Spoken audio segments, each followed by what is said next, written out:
Starting with question number 3.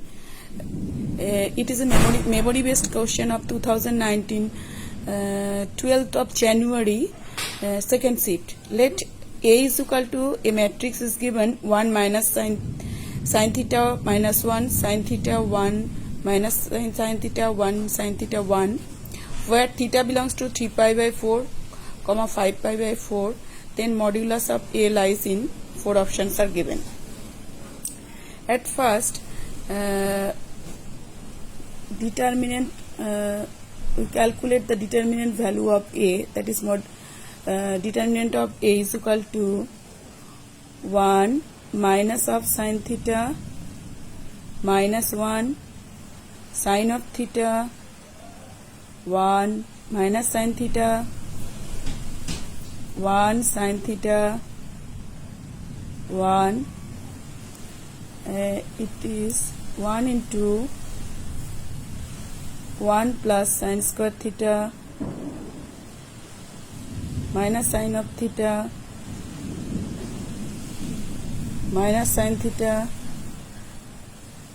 plus sin of theta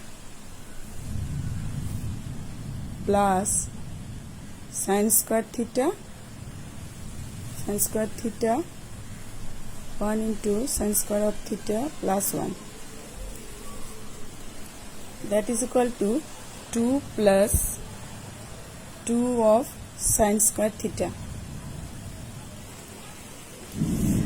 Here we know theta lies between 3 pi by 4 to 5 pi by 4.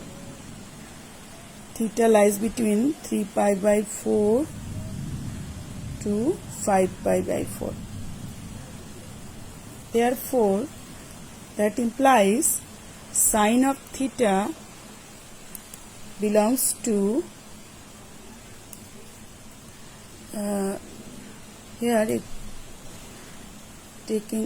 we plot a graph of sin theta, that is this. It is here 3 pi by 4,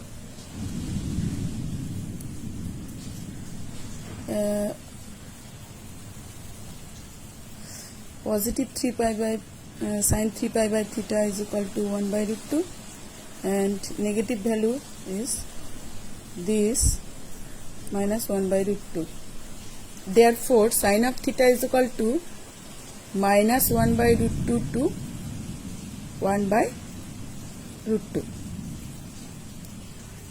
That implies sin square theta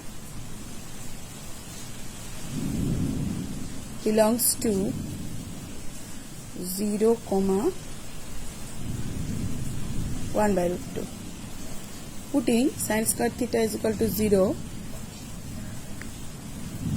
putting sin square theta is equal to 0, we in determinant A we get modulus determinant of A is equal to 2. Again, putting sin square 1 by root 2, we get determinant of A is equal to 3. Therefore, determinant of A lies between 2, 3. Therefore, our first option 1 by 2, 3, it is correct, because determinant of A lies between 2, 3, also lies between half, 3. This is our correct choice. Option 1 is our answer. That's all.